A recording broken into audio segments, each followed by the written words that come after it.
ਬਿਸਮਿਲ੍ਲਾਹਿਰਰਹਿਮਾਨਿਰਰਹੀਮ।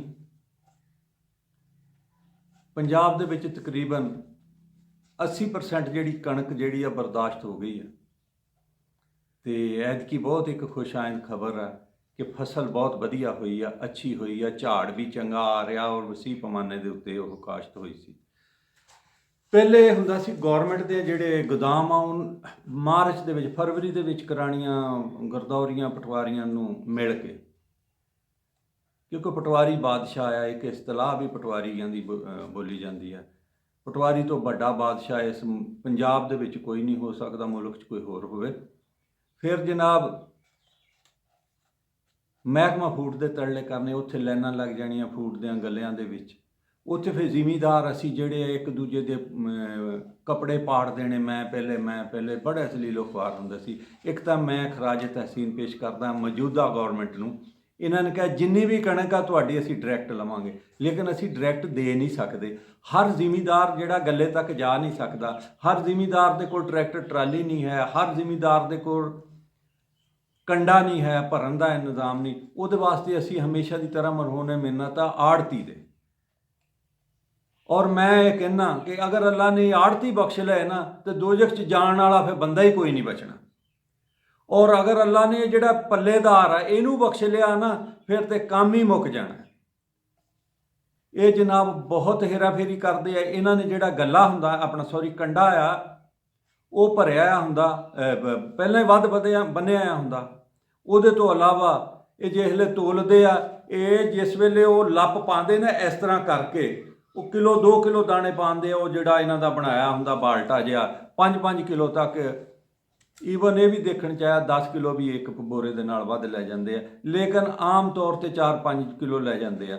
ਕਾਸ਼ਤਕਾਰ ਜਿਹੜਾ 6 ਮਹੀਨੇ ਫਸਲ ਆਪਣੀ ਸਾਂਭਦਾ, ਉਹਨੂੰ ਪਾਲਦਾ, ਵੱਢਦਾ, ਲਿਆਂਦਾ, ਫਿਰ ਉਹਨੇ ਖਰਚੇ ਹੁੰਦੇ ਆ, ਇਹ ਮੁਫਤ 'ਚ ਹੀ ਲੈ ਜਾਂਦੇ ਆ। ਅੱਲਾਹ ਤਾਲਾ ਇਹਨਾਂ ਨੂੰ ਹਦਾਇਤ ਦੇਵੇ।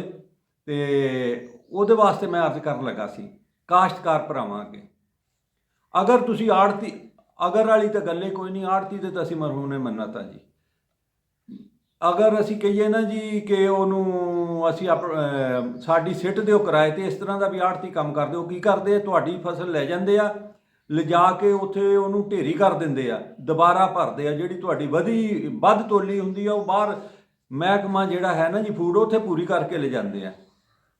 ਇੱਕ ਤਾਂ ਇਹ ਕਰੋ, ਅਗਰ ਤੁਸੀਂ ਕਿਰਾਏ 'ਤੇ ਲਿਜਾਣੀ ਚਾਹੁੰਦੇ ਆ, ਤੁਹਾਡੇ ਖੇਤ 'ਚੋਂ, ਤੁਹਾਡੀ ਗੋਦਾਮ 'ਚੋਂ ਟਰਾਲੀ ਸਿੱਧੀ ਗੌਰਮੈਂਟ ਦੇ ਗੋਦਾਮਾਂ ਦੇ ਵਿੱਚ ਜਾਵੇ, ਆੜਤੀ ਦੀ ਆੜਤ 'ਤੇ ਨਾ ਜਾਵੇ। ਅਗਰ ਆੜਤੀ ਦੀ ਆੜਤ 'ਤੇ ਜਾ ਕੇ ਉਹ ਖਲੋਂਦੀ ਆ 2-4 ਘੰਟੇ, ਇਹਦਾ ਮਤਲਬ ਪਹਿਲੀਆਂ ਭਰੀਆਂ ਬੋਰੀਆਂ ਉਹਨੇ ਲੱਦ ਲਈਆਂ, ਤੁਹਾਡੀਆਂ ਲਾਹਤੀਆਂ, ਤੁਹਾਨੂੰ ਦਾ ਲਾਤਾ। ਇੱਕ ਤੇ ਕਿ ਇਹ ਚੀਜ਼ ਆ। ਦੂਸਰਾ, ਅਗਰ ਤੁਸੀਂ ਆੜਤੀ ਨੂੰ ਵੇਚਦੇ ਆ, ਔਖੇ ਹੋਵੋ ਸੌਖੇ ਹੋਵੋ, ਤੁਹਾਡਾ ਹੱਕ ਆ। ਕੰਡਾ ਕਿਰਾਏ 'ਤੇ ਲੱਭ ਜਾਂਦਾ, ਲਿਆ ਕੇ ਕਾਠਲਾ ਜ਼ਰੂਰ ਕਰੋ, ਆਪਣਾ ਜਿਣਸ ਜ਼ਰੂਰ ਤੋਲੋ। ਅਗਰ ਨਹੀਂ ਤੇ ਹਰ ਘਰ 'ਚ ਨਹੀਂ ਤੇ ਹਰ ਪਿੰਡ ਦੇ ਵਿੱਚ ਤਖੜੀ ਬੱਟਾ ਪਸੇਰਾ ਹੁੰਦਾ ਤੇ ਤਖੜੀ ਹੁੰਦੀ, ਉਹ ਲਿਆ ਕੇ ਇਹਨਾਂ ਦੀਆਂ 2 ਮੁਖਤਲਿਫ ਬੋਰੀਆਂ ਤੋਲੀਆਂ ਤੋਲ ਲਓ। ਤੇ ਜੇ ਵੈਸੇ ਵੀ ਤਖੜੀ ਬੱਟਾ ਲੈ ਆਈਏ ਨਾ ਤੇ ਹੈਂਦੇ, ਇਹ ਬਹੁਤ ਮਿੱਠੇ ਹੁੰਦੇ ਆ। ਮਿੱਠੀ ਲੱਸੀ ਪੀਂਦੇ ਆ ਜ਼ਿਮੀਂਦਾਰ ਦੇ ਕੋਲੋਂ, ਤੇ ਮਿੱਠੀ ਛੁਰੀ ਬਣ ਕੇ ਉਹਨੂੰ ਇਹ ਲੁੱਟਦੇ ਆ। ਬਸ ਇਹ 2-4 ਚੀਜ਼ਾਂ, ਜ਼ਿਆਦਾ ਚੀਜ਼ਾਂ ਨਹੀਂ ਹੈਗੀਆਂ ਆੜਤੀ ਮਾਫੀਆ ਤੋਂ ਬਚਣ ਦੀਆਂ, ਇਸ ਪੱਲੇਦਾਰ ਮਾਫੀਆ ਤੋਂ। ਬਲਕਿ ਮੈਂ ਕਹਿੰਦਾ ਪੱਲੇਦਾਰ ਮਾਫੀਆ ਆੜਤੀਏ ਨਾਲੋਂ ਵੀ ਜ਼ਾਲਮ ਆ। ਔਰ ਜਿਸ ਵੇਲੇ ਮਰ ਜਾਂਦੇ ਫਿਰ ਕੀ ਕਰਨਾ ਹੁੰਦਾ, ਫਿਰ ਚੂੰਕਿ ਇਲਾਕੇ ਦੇ ਹੁੰਦੇ, ਫਿਰ ਜਾਣਾ ਹੁੰਦਾ ਉੱਥੇ ਜਨਾਜ਼ੇ 'ਤੇ ਮੌਲਵੀ ਸਾਹਿਬ ਐਲਾਨ ਕਰਦੇ ਜੀ ਬਾ ਤਕਾਜ਼ਾਏ ਬਸ਼ਰੀਅਤ, ਅਗਰ ਕੋਈ ਵਾਧਾ ਘਾਟਾ ਹੋ ਗਿਆ, ਕਿਸੇ ਨਾਲ ਜ਼ਿਆਦਤੀ ਹੋ ਗਈ ਜਾਂ ਕਿਸੇ ਦਾ ਲੈਣਾ ਦੇਣਾ ਅੱਲਾ ਦੀ ਰਜ਼ਾ ਵਾਸਤੇ ਮਾफ़ ਕਰ ਦਿਓ, ਤਾਂ ਫਿਰ ਮਾफ़ ਕਰਨਾ ਪੈਂਦਾ। ਇਹ ਮੈਂ ਇਹਨਾਂ ਪੱਲੇਦਾਰਾਂ ਤੋਂ ਸੁਣਿਆ, ਕਹਿੰਦੇ ਨਾਲ ਕਹਿੰਦੇ ਲੈ ਜਾਣਾ ਉੱਤੇ ਮਾफ़ ਕਰ ਦਿੰਦੇ, ਜਿਹੜਾ ਨਹੀਂ ਮਾफ़ ਕਰੂਗਾ ਆਪੇ ਭਰੂਗਾ। ਲਿਹਾਜ਼ਾ ਇੱਥੇ ਤੱਕ ਨੌਬਤ ਨਹੀਂ ਆਉਣ ਦੇਣੀ ਚਾਹੀਦੀ। ਆਪਣੀ ਜਿਣਸ ਦਾ ਖਿਆਲ ਰੱਖੋ। ਜਿਹੜੀ 6 ਮਹੀਨੇ ਪਾਲੀ ਆ, ਇਹ ਅੱਲਾ 'ਤੇ ਨਾ ਸਿੱਟੋ। ਅੱਲਾ ਨੇ ਤੁਹਾਡੇ 'ਤੇ ਵੀ ਕੁਛ ਕੰਮ ਸਿੱਟੇ, ਆਪਣਾ ਫਰਜ਼ ਹੈ ਤੁਹਾਡਾ। ਆਪਣਾ ਹੱਕ ਜਿਹੜਾ ਲੈਣਾ ਇਹ ਜਹਾਦ ਹੈ। ਆਪਣਾ ਹੱਕ ਛੱਡ ਦੇਣਾ ਇੱਦਾਂ ਦਿਆਂ ਠਗਾਂ ਨੂੰ, ਇੱਦਾਂ ਦਿਆਂ ਡਾਕੂਆਂ ਨੂੰ, ਉਹ ਵੀ ਜ਼ੁਲਮ ਦੇ ਸ਼ਮਾਰੇ 'ਚ ਆਉਂਦਾ।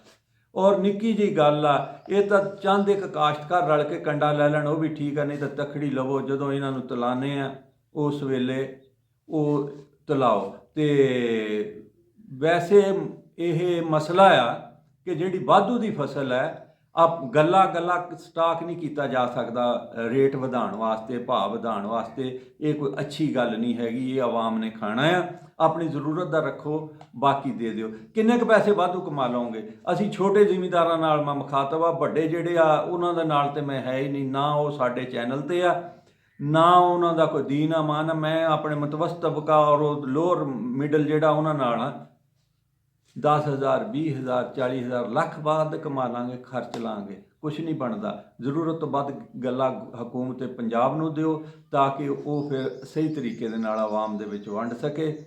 ਅਗਰ ਆੜਤੀ ਨੂੰ ਦੇਣਾ ਤੇ ਉਹਦਾ ਬਹੁਤ ਬਹੁਤ ਖਿਆਲ ਰੱਖੋ। ਉਹਨਾਂ ਨੂੰ ਇਹ ਮਤ ਕਹੋ ਲਓ ਵੀ ਤੁਸੀਂ ਜਾਣੋ ਤਾਂ ਰੱਬ ਜਾਣੇ, ਮੈਂ ਕਿਆਮਤ ਵਾਲੇ ਦਿਨ ਲੈ ਲੈਣਾ ਜੇ ਮੇਰਾ ਵੱਧ ਤੁਰ ਲਿਆ। ਇਹਨਾਂ ਨੂੰ ਇਸ ਚੀਜ਼ ਦਾ ਕੋਈ ਨਹੀਂ ਹੁੰਦਾ। ਇਹ ਉਸ ਲੋਕ ਨੂੰ, ਬੰਦਿਆਂ ਨੂੰ ਮਜ਼ਾਕ ਸਮਝਦੇ ਆ। ਉਹ ਬਹੁਤ ਬਹੁਤ ਸ਼ੁਕਰੀਆ। ਪਾਕਿਸਤਾਨ ਜ਼ਿੰਦਾਬਾਦ। ਮੇਰੀ ਕੋਈ ਗੱਲ ਸਖਤ ਹੋਵੇ, ਮਾੜੀ ਹੋਵੇ, ਮੈਂ ਮਾफ़ੀ ਮੰਗਦਾ ਹੁਣੇ ਹੀ ਐਡਵਾਂਸ ਦੇ ਵਿੱਚ, ਤੇ ਬਾਕੀ ਤੁਹਾਡੇ ਕਮੈਂਟਸ ਦਾ ਇੰਤਜ਼ਾਰ ਹੋਏਗਾ। ਪਾਕਿਸਤਾਨ ਜ਼ਿੰਦਾਬਾਦ।